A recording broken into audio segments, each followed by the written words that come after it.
높고 아름다운 것으로 채워주실 줄로 믿습니다. 우리 주 신실하시고 자비하신 우리 주님 앞에 마음문 열고 나아가는 예배의 시간 되기를 원하여서 함께 기도로 먼저 나아가시겠습니다. 다 같이 기도하십니다. 거룩하신 하나님 아버지, 주님의 임재 앞에 전전 앞에 나아갑니다. 주님께서 오늘도 이 귀한 예배를 통하여 영광 나타내 주시고 하나님의 뜻을 온전히 깨닫고 주의 은혜 가운데 사랑 가운데 임재 가운데 가는 모든 시간 되게 해주시옵소서. 우리 찬양단 주님께서 이끌어주시고 귀한 찬양 이 제사를 올려드릴 때에 오직 주님만을 높여드리는 그 한 가지 목적을 위하여 모든 성도들이 하나가 될 수 있는 귀한 시간 되게 해주시옵소서. 주님께서 오늘도 우리 모든 예배와 찬양을 응하여 주실 것을 믿고 의지합니다.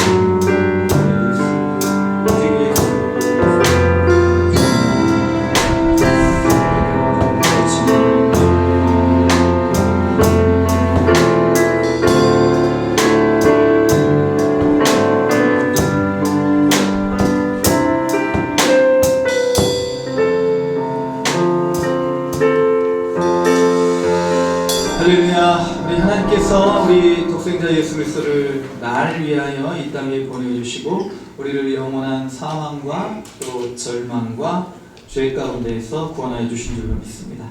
우리 함께 이 날 위에 이 땅에 오신 주님 함께 기쁨으로 찬양드리겠습니다.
우리 주님만이 우리의 왕 되시는 줄로 믿습니다.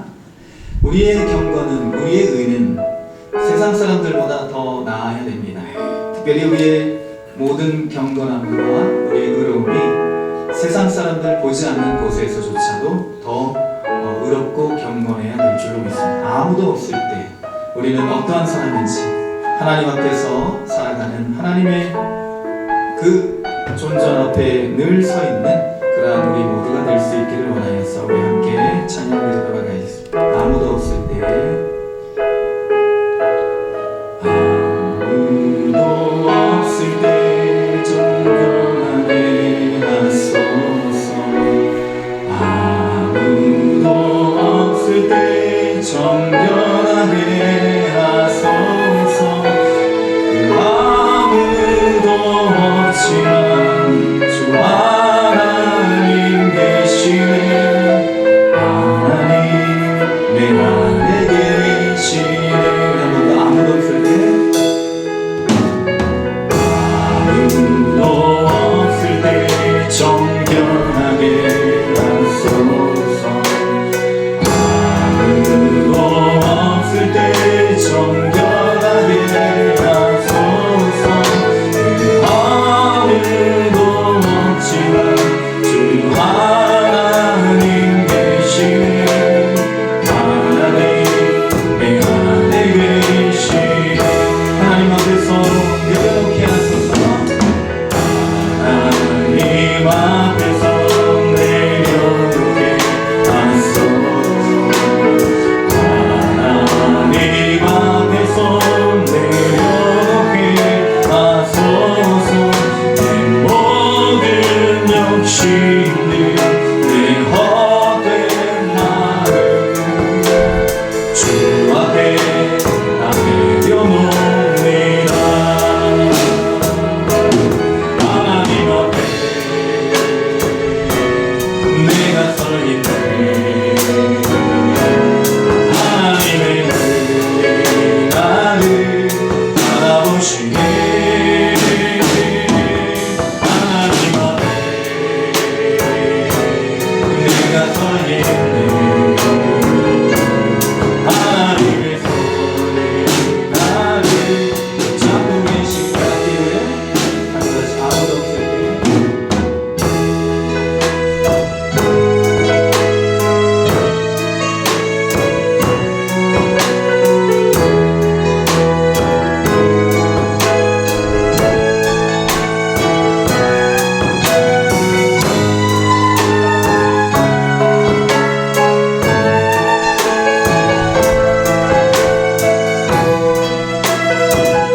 하나님 앞에 내려놓게 하소서.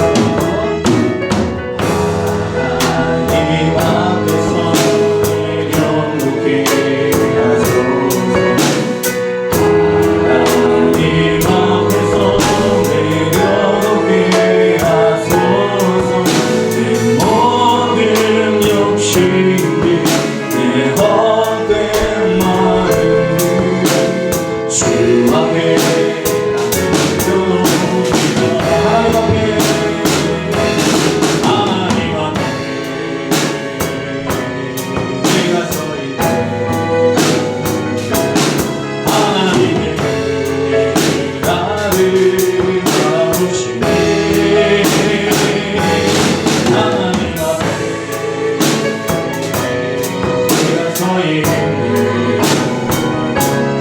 하나님의 손에 나를 붙잡고 하나님 앞에 내려놓고 하나님 앞에 내가 서 있네.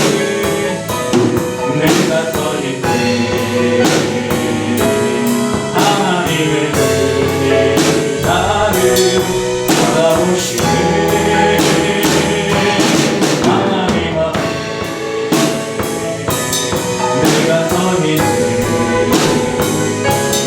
하나님의 손이 나를 잡고 계시네.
신과도 날 향해 와도 주와 함께 나아오리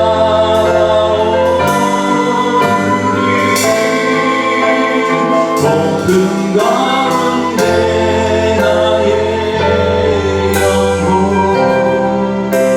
잠잠하게 주를 보리라 주님 안에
마지막에 맞춰서 기도하시겠습니다. 우리의 연약함, 우리의 의지 없음, 우리의 한스러움, 우리의 절망, 우리의 억눌림, 우리의 갇힘, 이 모든 것들을 해결해 주실 분 우리 성령님 이 시간 오시어 우리를 주장하시고 성령의 힘과 능력을 의지하여 정말 우리가 능히 할 수 없는 모든 것들을 행하며 살아갈 수 있도록 우리 성령님 충만히 역사해 주시옵소서. 내 모든 삶 가운데 우리의 가정에 우리의 예배 가운데 임하여 주시옵소서. 하나님 나라 꿈꾸게 하시고 하나님 나라 이루어가는 삶을 살아가게 하여 주시옵소서. 우리 성령님 성령 충만을 간구하며 초청하시며 함께 기도로 나아가시니 회중을 옆에 하여 신성 집사님 기도 인도해 주시겠습니다. 다같이 기도하십니다. 거룩하신 하나님 아버지, 오늘도 우리 모든 상실과 갇힘과 억눌림, 우리 모든 연약함과 죄악됨을 감찰하시고 위로하시고 해결해 주실 분 성령님 우리에게 오실 때 우리는 비로소 진정한 자유와 기쁨을 누리게 되는 줄 믿습니다. 우리 주님께서 내가 보내주시며 약속하신 그 성령을 의지하며 살 때 우리는 잠시만 어릴지라도 아예 포기하지 않는 인생을 살아가게 될 줄 믿사오니 오직 주님께서만 우리 연약함을 하시고 성령의 충만을 우리에게 허락해 주시어 성령 충만한 능력으로 세상을 이기며 죄를 이기며 죽음을 이기며 모든 악의 세력을 이기며 살아갈 수 있는 우리 모두가 되게 하여 주시옵소서. 서러움과 시전 이 깊은 한숨 내쉬실 때 성령님 우리의 기도를 들어주시사 성령으로 주의 영으로 모든 우리의 한숨과 깊은 탄식을 기쁨으로 찬송으로 기도로 바꾸어 주시옵소서. 오늘도 아버지 하나님 엎드린 모든 심령들이 성령의 충만을 허락하여 주실 줄 믿고 감사합니다. 주여 함께하여 주시옵소서. 우리를 물성해 주시고 성령님 임하여 주시고 우리를 충만히 찬송하여 주시옵소서. 감사합니다. 예수 그리스도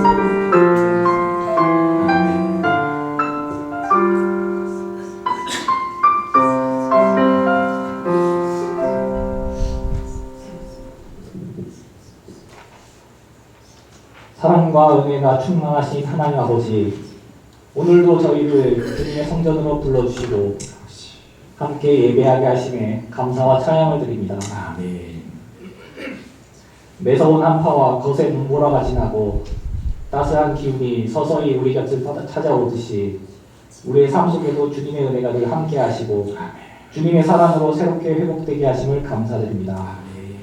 계절의 변화를 통해 자연을 다스리시는 하나님의 섭리를 깨닫게 하시고 우리의 삶 속에서도 주님의 선하신 손길을 더욱 의지하는 믿음을 갖게 하옵소서.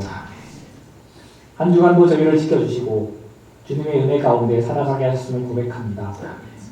때로는 힘든 순간도 있었고 연약하여 흔들릴 때도 있었지만 주님의 은혜로 여기까지 올 수 있었음을 고백합니다. 그러나 하나님, 지난 한 주를 돌아볼 때 주님의 말씀대로 온전히 살지 못했음을 고백합니다. 우리의 말과 행동이 주님의 뜻을 따르지 못했으며 때로는 우리의 이기심과 게으름으로 인해 사랑해야 할 이웃을 외면한 적도 있었습니다. 주님께서 우리에게 베풀어 주신 크신 사랑을 기억하면서도 그 사랑을 나누지 못하고 불순종했던 저희의 모습을 용서하여 주옵소서. 우리의 교만과 무관심, 나태함과 불순종을 회개하오니 주님의 보혈로 깨끗이 씻어주시고 다시금 주님 안에서 새롭게 거듭나는 은혜를 허락하여 주옵소서. 하나님, 이 시간 저희 동문교회를 위해 기도합니다. 이곳에 동문교회를 세우시고 여기까지 인도하여 주신 은혜에 감사드리며 앞으로도 동일한 은혜로 인도하여 주실 것을 기대합니다. 특히 올해에는 성령의 능력으로 부흥하는 교회라는 표어로 더욱 성장하고자 합니다. 주일학교부터 작년에 이르기까지 모든 부서가 믿음으로 강하여지고 말씀으로 굳건해지는 한 해가 되도록 성령님께서 인도하여 주옵소서. 하나님, 특별히 저희 교회가 이번에 내부 리모델링을 진행하게 되었습니다. 이 모든 과정이 사람의 계획이 아니라 하나님의 뜻 가운데 이루어지길 원합니다. 공사가 안전하게 진행되도록 지켜주시고 모든 일정을 주님께서 주관하여 주옵소서. 또한 이 과정 속에서 성도들이 한 마음으로 기도하며 협력할 수 있도록 인도하여 주시고 새롭게 변화된 교회를 통해 더 많은 이들이 하나님을 만나는 은혜를 누리게 하옵소서. 아멘. 하나님, 저희 교회가 주님의 사랑과 복음을 더욱 힘써 전하는 공동체가 되게 하시고 세상의 빛과 소금의 역할을 감당하게 하옵소서. 어떠한 상황에서도 진정한 예배자의 삶을 살게 하옵소서. 아멘.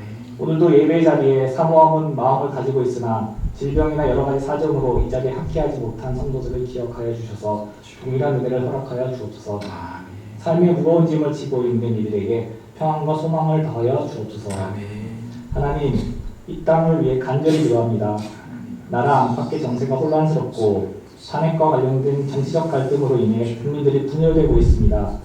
주님, 이 나라를 불쌍히 여겨주시고 사람의 뜻이 아니라 하나님의 공의와 정의가 바로 세워지도록 인도하여 주옵소서. 아멘. 지도자들이 자신의 유익이 아니라 국민과 나라를 위해 바른 길을 선택하도록 지혜를 허락하여 주시고 서로를 정죄하고 분열하는 것이 아니라 하나 되게 하시는 주님의 평화가 이 땅에 임하도록 도와주옵소서. 아멘. 하나님, 지금 이 예배가 영과 진리로 드리는 예배가 되길 원합니다. 성령 충만하여 눈물로 기도하고 기쁨으로 찬양하는 시간 되게 하옵시고 예배의 감격을 경험하게 하옵소서. 아멘. 저희는 낮아지고 하나님만 높이는 예배가 되게 하옵소서. 아멘. 보이지 않는 곳에서도 예배를 위해 헌신한 손길들을 기억하여 주셔서 섬김과 봉사가 기쁨의 열매를 맺게 하여 주옵소서. 아멘. 오늘 말씀을 전하시는 목사님께 성령의 능력을 더해 주시고 그 말씀을 통해 저희가 주님의 뜻을 깨닫고 삶 속에서 실천하는 믿음을 가지게 하옵소서. 찬양으로 영광 돌리는 요디아 찬양단에게도 함께하여 주셔서 저희의 찬양이 하나님께 영광이 되고 성도들에게는 은혜가 되도록 인도하여 주옵소서. 아멘. 지금 드려지는 이 예배가 온전히 주님께 드려지길 원하오며 길이요 진리요 생명이신 예수 그리스도의 이름으로 기도드립니다. 아멘.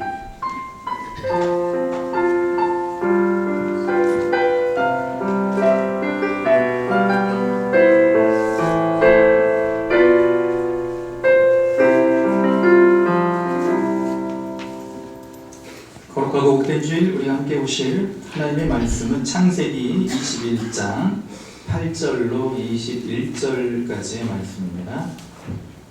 제가 가진 성경 구약 성경 26면 창세기 21장 8절로 21절 말씀을 봉독해 드리겠습니다. 아이가 자라매 젖을 때고 이삭이 젖을 때는 날에 아브라함이 큰 잔치를 베풀었더라. 사라가 본즉 아브라함의 아들 애굽 여인 하갈의 아들이 이삭을 놀리는지라. 그가 아브라함에게 이르되 이 여종과 그 아들을 내쫓으라. 이 여종의 아들은 내 아들 이삭과 함께 기업을 얻지 못하리라 하므로 아브라함이 그의 아들로 말미암아 그 일이 매우 근심이 되었더니 하나님이 아브라함에게 이르시되 내 아이나 내 여종으로 말미암아 근심하지 말고 사라가 내게 이른 말을 다 들으라. 이삭에게서 나는 자라야 내 씨라 부를 것임이니라. 그러나 여종의 아들도 내 씨니 내가 그로 한 민족을 이루게 하리라 하시니라. 아브라함이 아침에 일찍 일어나 떡과 물 한 가죽 부대를 가져다가 하갈의 어깨에 메워주고 그 아이를 데리고 가게 하니 하갈이 나가서 브엘세바 광야에서 방황하더니 가죽 부대에 물이 떨어진지라. 그 자식을 관목 덤불 아래에 두고 이르되 아이가 죽는 것을 참아 보지 못하겠다 하고 화살 한바탕 거리 떨어져 마주 앉아 바라보며 소리내어 우니 하나님이 그 어린아이의 소리를 들으셨으므로 하나님의 사자가 하늘에서부터 하갈을 불러 이르시되 하갈아 무슨 일이냐 두려워하지 말라.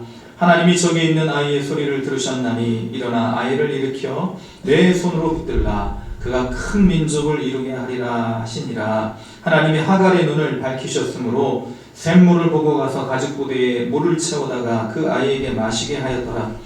하나님이 그 아이와 함께 계심에 그가 장성하여 광야에서 거주하며 활 쏘는 자가 되었더니 그가 바란 광야에 거주할 때에 그 어머니가 그를 위하여 애굽 땅에서 아내를 얻어 주었더라. 하나님께서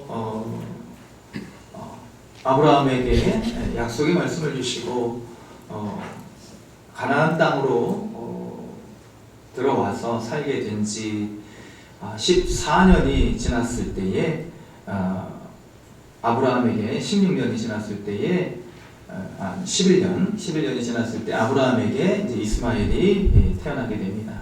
그래서 이스마엘이 태어난 지 14년이 지난 후에 다시 이제 이삭이 태어나게 되죠. 그래서 이삭과 이스마엘의 나이 차는 14년, 그러니까 한 3년 몇 개월 정도 되겠습니다. 어쨌든 이런 이스마엘이 거의 한 청소년 시절이 되었을 때 이삭이 태어나고 보니 이러한 일들로 인하여서 이제 이스마엘이 이삭을 놀리고 그런 것을 사라가 보고 그리고 이제 사라가 아브라함에게 말하여서 하갈이 쫓겨나는 그러한 장면의 말씀이 오늘 본문의 말씀입니다. 그러나 이런 쫓겨난 하갈에게도 하나님이 임하셔서 하갈을 위로하시고 하갈을 통해서 하나님의 선한 역사를 이루어 가신다는 것이 오늘 저와 함께 보신 본문의 말씀입니다. 오늘 말씀을 통해서 우리가 함께 살펴봐야 될 몇 가지 교훈을 함께 나누고자 합니다. 오늘 말씀을 통해서 우리가 함께 나눠야 될 교훈은 첫 번째, 어떤 경우에도 우리는 하나님의 약속을 끝까지 붙잡아야 된다는 것이지요. 하나님께서 아브라함을 75세에 부르시고 그리고 이제 약속의 말씀을 주십니다. 내 씨로 인하여서 너로 인하여서 큰 민족을 이루게 하겠다. 75세 때 하나님께서 이 약속의 말씀을 주셨는데 99세가 되도록 자녀가 없었습니다. 그러자 아브라함은 이러한 와중에 다메섹 엘리에셀이라는 자기 집에 있는 종, 그러나 이제 유대인들에게 있어서 종은 이 봉건 시대에 아니면 조선 시대에 막 그렇게 함부로 막 다루고 그러한 종이 아닙니다. 천한 신분의 종이 아니고 그냥 어떻게 보면 집사 정도, 이제 가정에 이제 일을 돌보는 청지기, 집사 이런 어떤 신분 수준을 갖고 있었는데 다메섹 엘리에셀로 자기의 후사를 정해놓고 있었던 것이죠. 그러나 하나님께서는요 이런 아브라함에게 다시 한번 나타나셔서 내 자손이 내 몸에서 날 자가 상속자가 될 것이고 하늘의 수많은 별과 같이 번성하게 하겠다, 그렇게 약속을 해주십니다. 2번 약속을 해주신 것이죠. 그런데 이제 아브라함은 이런 와중에서 사라 나중에 사라가 되는데 사라의 말을 듣고 하갈로 인해서 이스마엘을 얻게 됩니다. 이스마엘. 그래서 이때의 나이가 아브라함의 나이가 86세, 75세 때 하나님께서 약속을 주셨는데 86세 때 이스마엘을 얻게 되는 거죠. 그러니까 한 10년 동안 이 하나님의 말씀이 이루어지지 않자 아브라함이 자기 방법대로 인간의 계획대로 그렇게 후사를 잇는 작업을 했던 것입니다. 그러나 분명히 하나님께서 말씀하셨죠. 2번씩이나 내 자녀. 그러니까 이 하갈은요 애굽 여인입니다. 애굽 여인. 그래서 애굽 여인이 아닌 하나님께서 택하신 아람 족속, 방황하는 아람 족속 중에서 이제 하나님께서 택하신 그 혈통 중에서 약속의 자손을 이어가기로 하셨지만, 그러나 아브라함은 이 하나님의 때를 기다리지 않고 자신의 뜻대로 하게 되는 것이죠. 그러하자 이런 일들로 인해서 가정에 불화가 생기게 됩니다. 임신하지 못하는 사라를 보면서 종 하갈이 임신하게 되자 그 주인을 멸시하게 되는 거예요. 사라를, 종이 여주인을 막 멸시하게 됩니다. 그때 한번 이제 쫓겨났다가 다시 이제 들어가게 되고, 그리고 오늘 본문의 말씀과 같이 형 이스마엘이 동생 이삭을 막 놀리게 되는 것이죠. 그래서 이런 가정의 분란이 생기게 되는 원인이 바로 하나님의 뜻대로 하나님의 약속을 기다리지 못했던 이유에서 이런 일들이 일어나게 된 것입니다.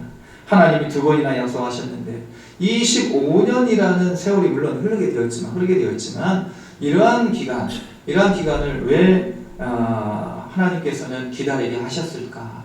그냥 뭐 약속하시고 바로 후사를 주셨더라면 이런 일이 없었을 텐데 10년이 지나도 20년이 지나도 감감무소식이니, 그래서 아브라함 입장에서 보면 어찌 보면 저 같아도 이런 인간의 방법을 사용할 수도 있겠다, 그런 이제 생각을 갖게 됩니다. 그러나 하나님께서는요 25년을 기다려서 아브라함에게 약속을 이루어 주시는 것입니다. 왜 하나님께서는 25년을 기다리게 하셨을까?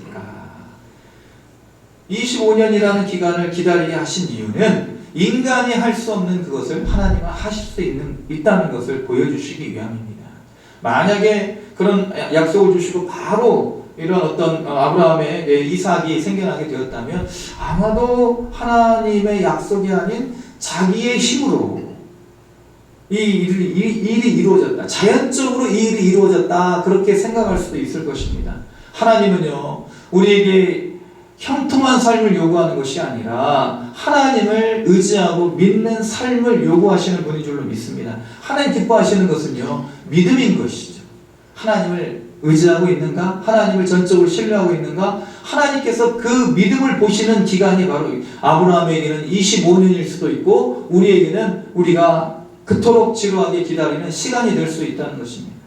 그래서 인간이 할 수 없는 것을 하나님이 하실 수 있다는 것을 보여주기 위해서 25년을 아브라함을 기다리게 하셨습니다. 그리고 이삭의 탄생은 전적으로 하나님의 주권적 섭리에 의해서 이 땅에 이삭의 탄생이 이루어졌다. 그것을 알게 하시기 위해서 하나님께서는 25년을 기다리게 하셨다는 것입니다.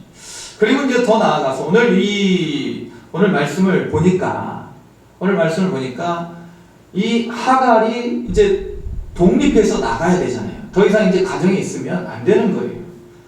이스마엘과 이삭의 관계도 그렇고, 또 그것으로 인해서 가정에 불화가 생기게 되면 어찌됐든 아브라함도 안 좋고, 하갈도 안 좋고, 이삭도 안 좋고, 이스마엘도 안 좋고, 그래서 이제는 독립을 시켜서 자유의 신분으로 자기 고향 애국으로 가도록 아브라함이 오늘 그와 같은 그런 절차를 밟고 있는데, 이런 오늘 말씀을 지켜볼 때에 하나님께서는 이스마엘이 독립할 수 있는 그러한 시간을 또 배려하셨을 수도 있겠다, 그런 생각이 드는 것입니다.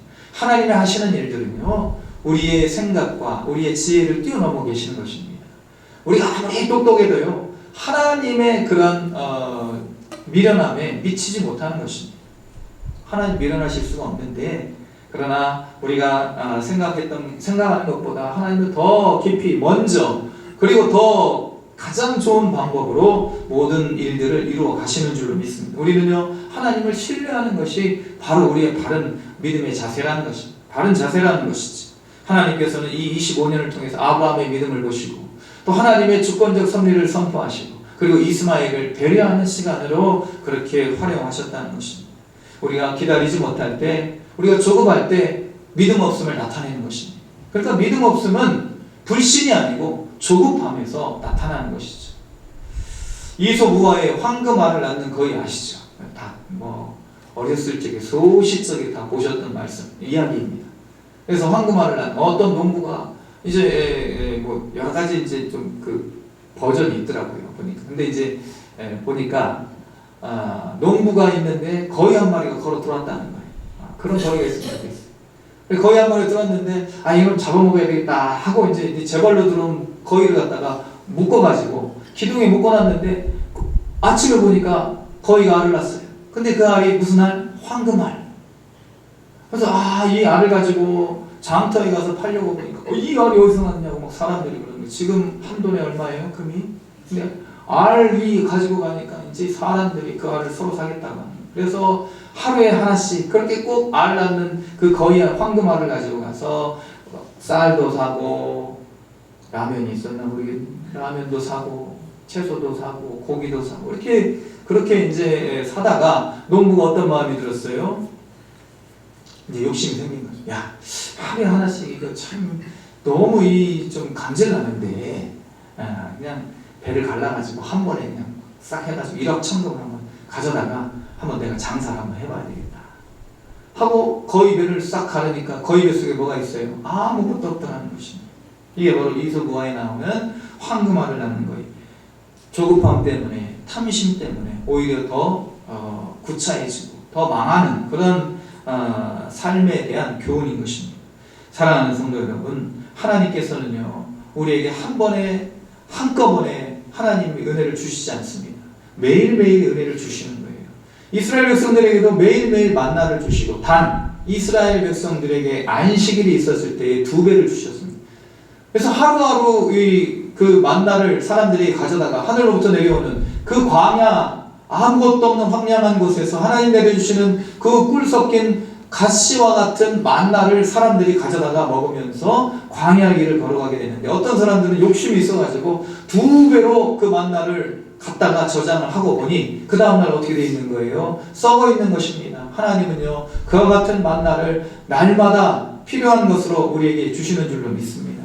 한꺼번에 주면요, 사람들이 그걸 가지고 하나님을 떠나요. 자기의 힘으로 살려고 그렇게 하나님을 이제는 필요치 않아요. 필요하게 생각하지 않아요.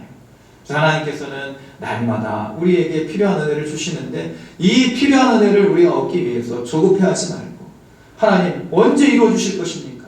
그러나 우리에게 필요한 것은 오늘 우리가 하루하루 살아가는, 하나님을 의지하고 살아가는 그 믿음인 줄로 믿습니다. 끈질기게 기다리며 오늘 이 시간 하나님과 동행할 수 있는 저와 여러분이 될 수 있기를 주님의 이름으로 축원을 드립니다. 그러므로 우리는 하나님의 약속을 어떤 경우에라도 끝까지 붙잡아야 되는 것입니다. 두 번째, 오늘 말씀을 통해서 우리가 알 수 있는 것은 차선 속에서도 최선의 삶을 살아야 된다는 것이죠. 차선. 최선의 삶을 살고 싶지만 언제나 우리는 차선인 것 같아요. 창세기 16장 4절 말씀, 하갈이 임신을 하자 임신을 하지 못하는 사라를 멸시합니다. 가볍게 여겼다는 거예요. 멸시하였다는 것은 주인을 가볍게 여겼다는 것입니다. 어떤 사람도 가볍게 여길 수 있는 사람이 없습니다. 가장 작은 자라도 우리 주님께서 말씀하시죠. 소자를 없인 여기지 말라. 이 어린아이를 멸시하지 말아라. 이 어린아이의 천사가 날마다 하나님을 알아간다. 하나님을 배웠는다. 그래서 누구든지 모든 인간은 하나님 앞에서 존귀한 존재인 것입니다. 가볍게 여길 사람이 아무도 없는 거예요. 그래서 오늘 이런 하갈은 남의 불행에서 자기 행복을 찾는 사람이라고 할 수가 있는 것입니다. 나 임신했네. 너는 임신 못해? 그러면서 이제 이 하갈이 주인 사라를 멸시했을 때 쫓겨나게 되는 것이죠. 다른 사람의 불행이 나의 불행이 되는 행복이 되는 사람은요, 정말 불행한 사람입니다. 제일 불행한 사람이죠. 다른 사람의 불행에서 나의 행복을 찾는 사람만큼 불행한 사람이 어디가 있겠습니까? 어떤 선생님이요, 아이들에게 이제 국어 시간에 과거, 그 다음에 현재, 미래 시제를 연습한 거예요. 그래서 이제 보았다, 볼 것이다, 지금 본다, 이런 이제 과거, 현재, 미래 시제 그걸 이제 가르쳐 줬는데 이제 그렇게 배우고 있는데 선생님이 이제 문제를 또 낸 거예요. 자, 그러면 나는 준다의 미래형이 뭘까? 나는 준다의 미래형이 뭡니까? 과거형은 뭐죠? 나는 주었다. 학교 수업 시간에. 그러면 현재형은 뭐예요? 나는 준다잖아요. 나는 준다의 미래형이 뭐냐면 미래형. 그러면 나는 줄 것이다. 줄 것이다가 정답이죠. 나는 줄 것이다. 주었다가 과거고, 지금 준다가 현재고, 줄 것이다가 미래잖아요. 그런데 어떤 학생이 나는 준다의 미래형 손을 들더니 이렇게 대답을 합니다. 나는 받는다. 앞으로 받을 것이다. 주면 받을 것이다. 근데 이게 진리란 말이에요. 마태복음 7장 14절. 그래서 누구든지 받고자 하는 자는 어떻게 해라? 주어라. 주라. 그러면 받을 것이다. 그렇게 이제 아마도 이 학생은요, 교회 다니는 학생이었던 것 같아요. 주면 미래형이 줄 것이다가 아니고 받는다가 미래형이다. 세계적인 베스트셀러 기브 앤 테이크의 저자 애덤 그랜트라는 분이 계십니다. 그래서 기브 앤 테이크, 주고받는 그 책을 썼는데 하버드대 심리학과를 수석으로 졸업했다는 거예요. 아담 그랜트라는 사람이. 그리고 이제 31세에 세계 3대 경영대학원인 와튼 스쿨에서 최연소 종신교수가 됐다는 거예요. 종신교수. 얼마나 참 뛰어나면 그런 지위를 갖게 될까. 3년 연속 최우수 강의 평가상에 빛나는 조직심리학 교수라고 합니다. 애덤 그랜트. 그래서 이 기브 앤 테이크를 이제 쓴 이유, 그리고 책의 내용에 대해서 인터뷰를 하고, 이제 그걸 이제 한국 기자가 이렇게 부제목을 달았어요. 기브 앤 테이크, 책 제목이 기브 앤 테이크인데, 밑에다가 부제목으로 호구의 재발견. 호구 아시죠? 예전에 이강욱 선교사님 오셔가지고, 우리 호구가 됩시다 그랬잖아요. 호구가 뭐예요? 호구 아시죠? 바보잖아요, 바보. 날마다 손해보는 사람. 바보 같은 사람. 호구의 재발견. 베푸는 자가 성공한다. 베푸는 자가 성공한다. 따지고 보면 베풀 수 있는 위치에 있는 사람이 성공한 사람 아니겠습니까? 우리가 그런 사람이 되어야 될 줄로 믿습니다. 하나님, 나는 베푸는 사람 되게 해주십시오. 그러면 그 베풀 수 있는 만큼의 하나님 복을 주신다는 거예요. 남을 행복하게 할 수 있는 사람이 진짜 성공한 사람, 그런 사람이 진짜 행복한 사람인 줄로 믿습니다. 하갈은요, 그런 자기의 행복을 보면서 남의 불행을 인하여서 그 불행을 업신여기고 그 조롱했다는 것입니다. 사라는 그러나 자신의 불행한 상황 속에서 어떻게 하면 이 가정의 최선의 행복을 찾을 수 있을까 하면서 하갈을 아브라함에게 그렇게 동침하도록 하였는데, 하갈은 그렇게 하지 않았다는 것입니다. 하갈은 최선의 삶을 살 수 있었는데도 그렇게 하지 않았기 때문에 오히려 한 번 쫓겨나고 오늘 또 두 번 이렇게 쫓겨나는 것처럼 그렇게 자기의 고향으로 돌아가고 있는 것입니다. 장폴 사르트르는 인생을 가리켜서 B와 D 사이에 C라고 했습니다. B와 D 사이에 C. 이거 처음 듣는 얘기 아니시죠? 설날 예배 때, 가정 예배 때 거기에 나와 있던 내용입니다. 그래서 B는 뭡니까? birth. 그 다음에 D는 death. 그러니까 출생과 사망의 사이에 C는 뭐예요? choice. 선택의 연속이라는 것입니다.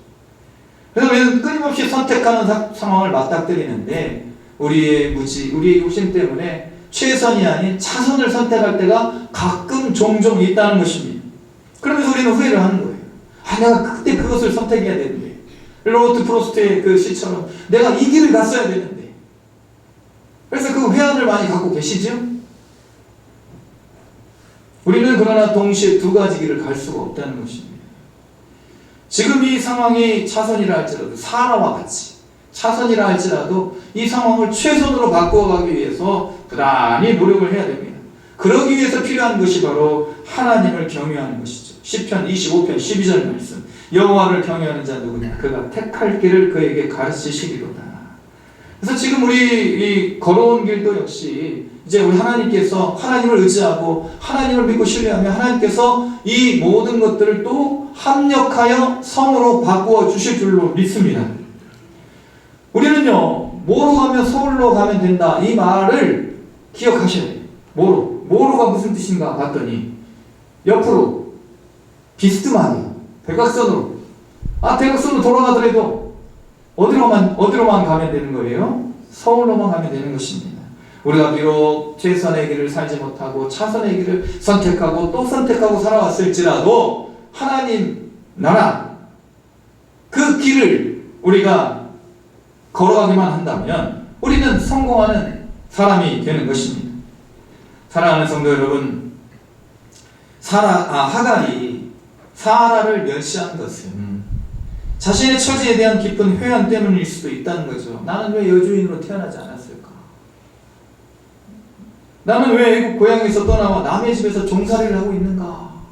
내 인생은 무엇인가? 다른 사람 잘 살고 있는데, 사라를 보니까 태어나면서부터 아브라함의 부인이 될 그런 운명을 가지고 태어났어. 그리고 주인으로서 그렇게 살아가고 있는데 내 인생은 뭔가? 하고 그렇게 자신의 인생에 대한 회한, 그리고 자신의 인생에 대한 그런 존귀하게 생각하지 못하는 생각이 있었을 수도 있다는 것입니다. 그러나 하나님의 뜻을 생각하였더라면, 하나님께서 자신의 인생에 대한 계획을 한 번 더 묵상했더라면 이렇게 주인을 멸시하고 쫓겨나는 일은 없었을 것입니다. 1801년 신유사옥이 있죠. 신유사옥 순조 임금 때에 천주교인들을 박해하는 그 사건이 바로 신유사옥입니다. 4대 박해 중에 하나인데, 이때 이제 죽은 사람이 누구냐면 유명한 정약종. 정약종은 누구냐면 정약용의 큰형입니다.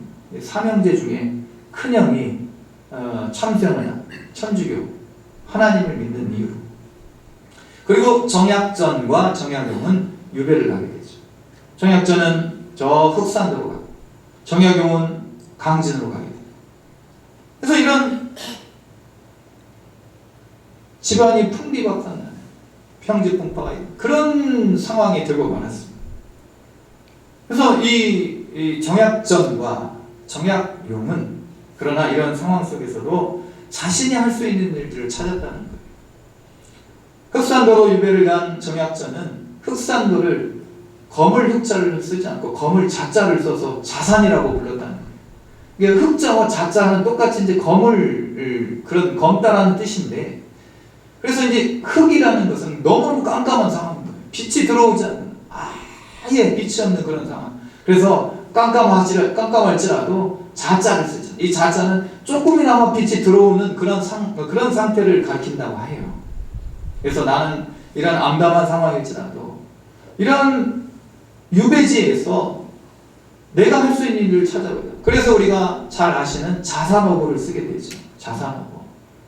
갈치도 연구하고 꽁치도 연구하고 고등어도 연구하고, 그리고 정약용은 그 강진 골짜기, 지금이야 뭐 이제 길이 잘 나와서 그렇지만 그곳에서 바로 다산초당을 세워서 후학을 양성했다는 것입니다.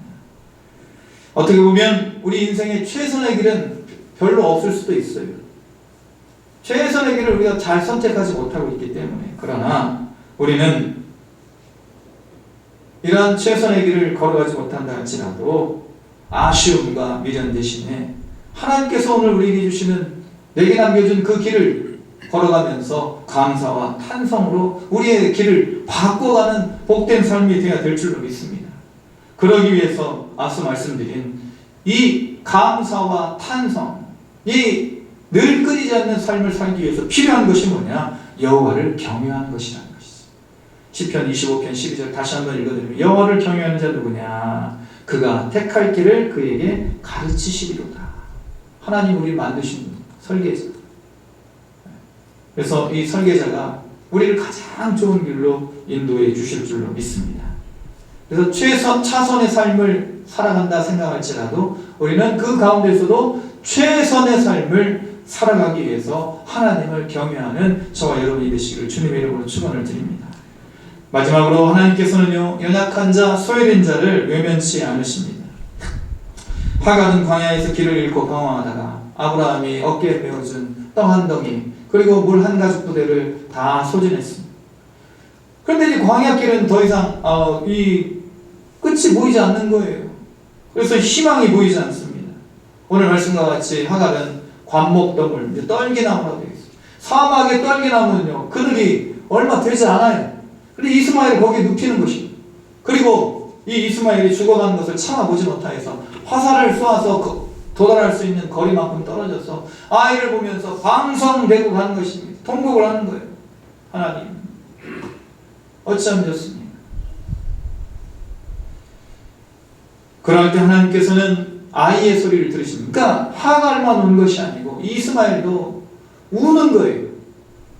그러니까 이 이삭이 젖을 뗄 때쯤 이 하갈과 이스마엘을 내보냈으니까 14살 차이 나는 그 차이를 생각해 볼 때에 이스마엘이 17이나 18, 그러니까 이삭이 젖을 때는 3, 4 사이니까 14살 차이를 생각해 볼 때 이스마엘이 한 17살, 18살, 우리 청소년 시기에, 그러니까 거의 다 이제 그 당시에는 이제 장성한 아이가 되었는데 막 이 우는 소리를 하나님께서 들으시는 거예요.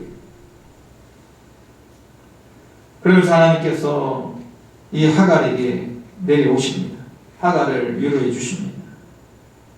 그리고 하갈에게 눈을 띄워주시지. 저기 물이 있으니까 가서 물을 마셔라. 사랑하는 성도 여러분, 우리도 역시 이런 하갈의 처지와 형편을 살아갈 수도 있습니다. 어떤 때는요, 눈이 앞길이 막막해서 우리의 판단력이요, 너무 흐려질 수가 있어요. 눈앞에 있는 것도 우리가 못 볼 수가 있단 말이죠. 그럴 때 하나님께서 우리의 눈을 열어주십니다. 이 길이 내가 생각할 때 바른 길인 것 같고 이 길이 전부인 것 같았지만 하나님께서는 다른 길을 보여주시는 거예요. 이 길이 아니야. 네가 못 보고 있는 것이 있어. 우리 인생은 그러합니다. 늘 욕심 때문에, 우리의 욕심 때문에, 우리의 무지 때문에, 우리의 미천한 경험 때문에 우리가 제대로 판단을 하지 못할 때가 많이 있다는 거예요. 그래서 우리가 하나님이 필요한 것입니다. 그래서 우리가 기도가 필요한 거예요. 그래서 우리가 말씀을 늘 가까이 해야 되는 것입니다. 하나님께서는 우리의 부르짖음을 외면치 않으십니다. 안 듣고 계시는 것 같아요. 하나님께서 우리의 부르짖음을 모른 체 하시고 계시는 것 같아요. 그렇지 않다는 것입니다. 하나님 다 듣고 계시고 가장 좋은 길로, 가장 안전한 길로, 온전한 길로 우리를 이끌어주고 계시는 줄로 믿습니다. 그러므로 우리는 끝까지 하나님을 의지하고 하나님 위로해 주신다는 그 믿음 가운데 하나님 앞에 우리 모든 고민과 우리 모든 부르짖음을 하나님께만 올려드려야 될 줄로 믿습니다. 우리 눈을 열어주시는 그 생명의 샘물, 그분이 바로 예수 그리스도 아니겠습니까? 예수님께서는 누가복음 6장 37절 38절 말씀하십니다. 명절 끝날 곧 큰 날에 예수님께서 말씀하시죠. 누구든지 목마르거든 내게로 와서 마시라. 나를 믿는 자는 성경의 이름과 같이 그 배에서 생수의 강이 흘러나리라. 하갈은 광야에서 죽어갈 때 하나님을 만났습니다. 오히려 자기가 사라보다 먼저 임신을 하고 뭔가 모든 일이 다 잘 돼갈 때 그때는 하나님을 몰랐어요. 하나님의 음성을 듣지 못했어요. 그러나 광야에서 아무도 나를 도와주지 않는 그런 암담한 현실이 되고 보니 하나님께서 비로소 나타나시고, 하나님 늘 계셨지만 하나님을 만나게 되고 하나님의 음성을 듣고 위로와 새 힘을 얻게 되는 것입니다. 우리는 우리의 삶에 있어서 진정한 행복, 진정한 형통은 바로 하나님을 만나는 것인 줄로 믿습니다. 하나님 만나는 거예요.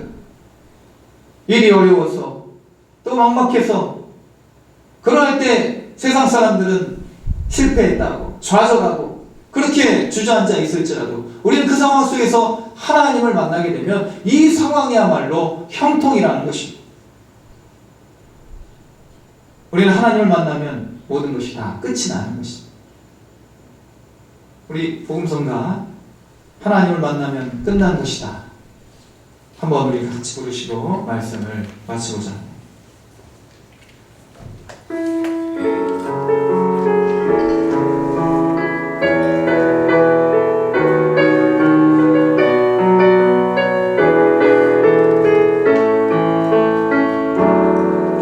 모든 것이 끝났다고 말하는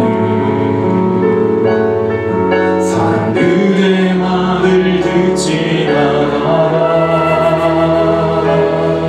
하나님은 아직도 너에게서 시선을 떼지 않았다.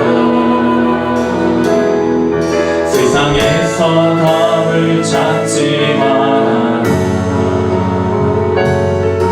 사람들을 의지하지 마라. 너의 모든 문제는 하나님만이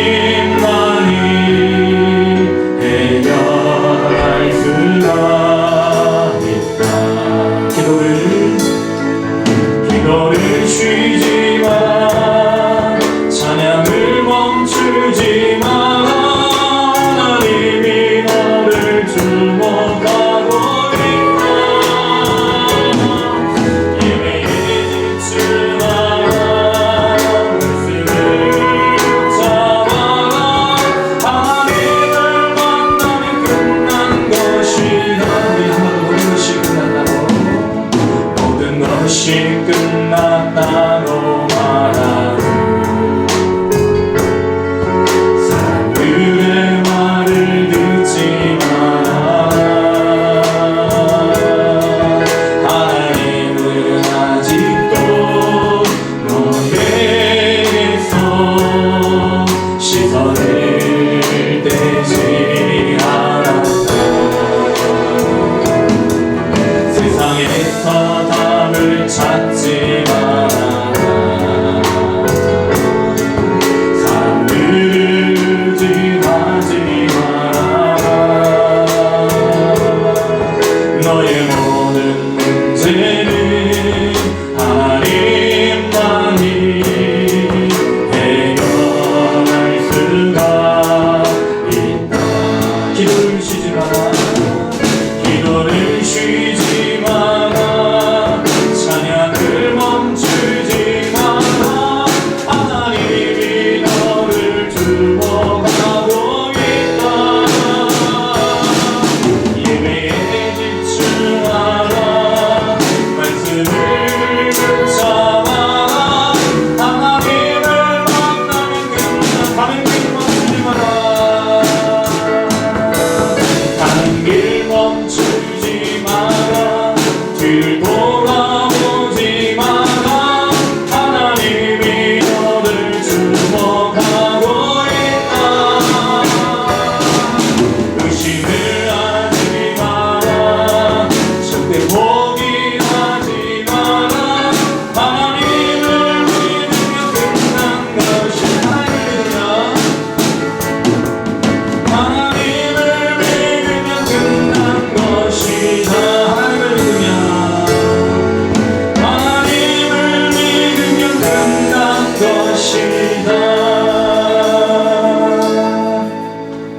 어떤 경우에도 우리는 하나님의 약속의 말씀을 끝까지 붙잡아야 될 줄로 믿습니다. 차선 속에서도 최선의 삶을 살아가야 될 줄로 믿습니다. 하나님은 저와 같이, 우리와 같이 연약한 자, 소외된 자를 먼저 찾으시는 분임을 늘 잊지 마시고, 우리 하나님 주시는 힘과 능력과 위로와 용기를 힘입어 살아가시는 저 여러분이 될 수 있기를 주님의 이름으로 축원을 드립니다. 기도하시겠습니다. 거룩하신 하나님 아버지, 하갈을 살피셨던, 하갈을 돌보셨던 하나님께서 오늘 우리를 돌보시고 계시는 줄로 믿습니다.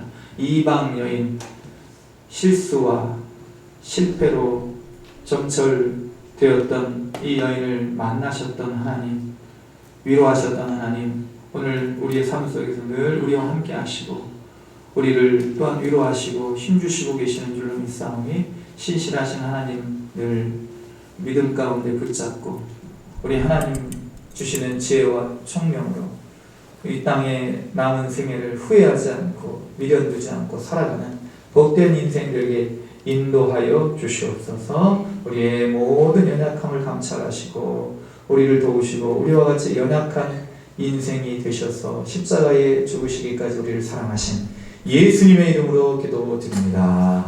아멘. 찬송가 391장 찬양 부르시면서 함께 봉헌하시도록 하겠습니다.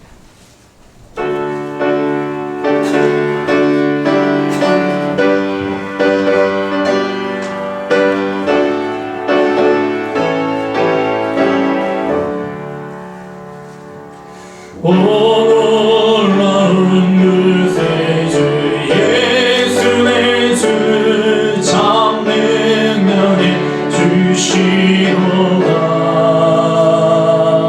큰 바위 미간절한 그곳으로 내 영혼을 숨기시네. 메마른 땅을 종일 걸어가도 나 피곤치 아니하며 저 위험한 곳 내가 이를 때면 큰 바위에 숨기시고 주 손으로 덮으시네. 오 놀라운 그새 주 예수 내 주 내 모든 짐 벗기시네. 죄악에서 날 끌어올리시며 또 나에게 힘 주시네. 메마른 땅을 종일 걸어가도 나 피곤치 아니하며 저 위험한 곳 내가 이르면 큰 바위에 숨기시고 주 손으로 덮으시네. 증량한 은혜로 채우시며 늘 성령에 감아주사 큰 기쁨 중 주님을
우리의 황무지와 같은 인생길을 홀로 두지 아니하시고 동행하시고 때마다 시마다 샘물을 열어주시며 만나로 먹여주시는 주님의 은혜를 힘입어 오늘 여기까지 왔으니 이후의 삶도 우리 주님께서 이끌어 주실 줄로 믿습니다.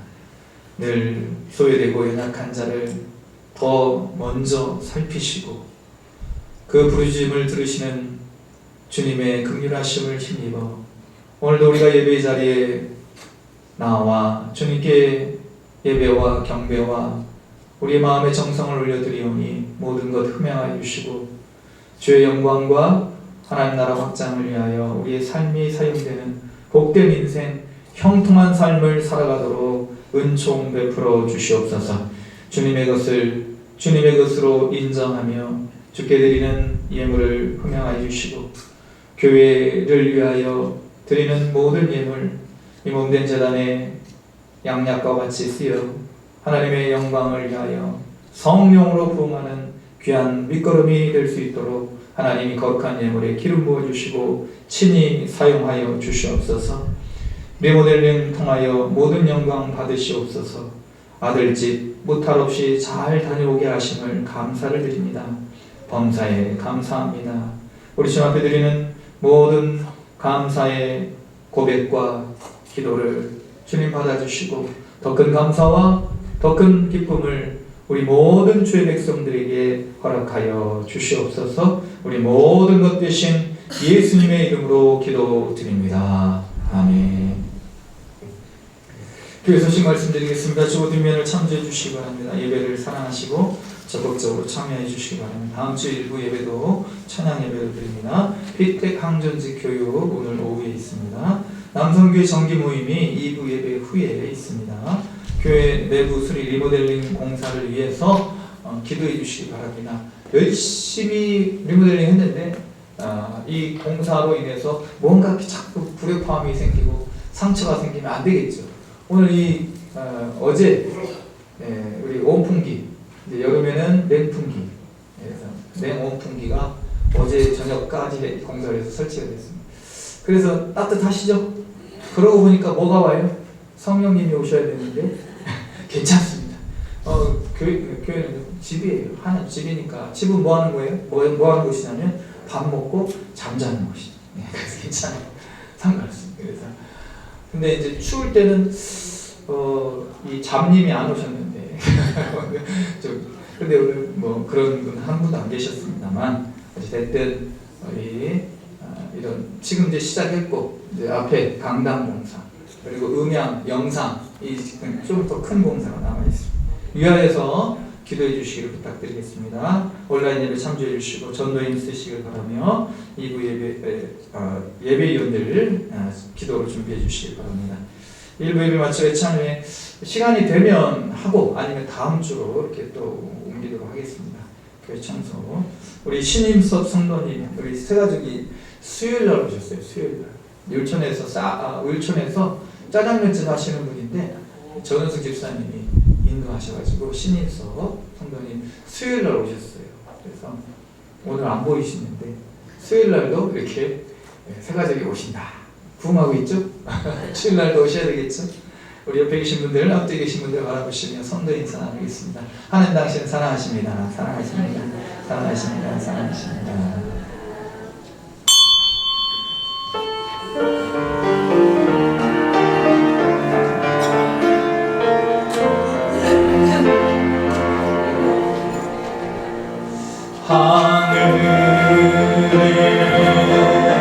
하늘에 계신 아버지 이름 거룩하사 주님 나라 임하시고 뜻이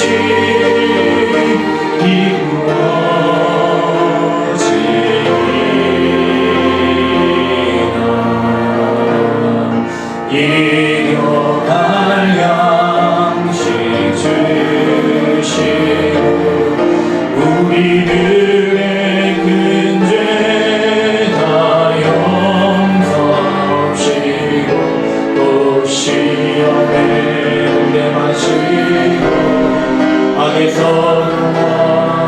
인도하소서.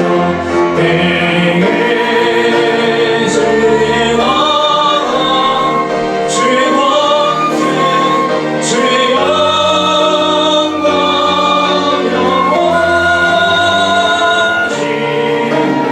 아멘.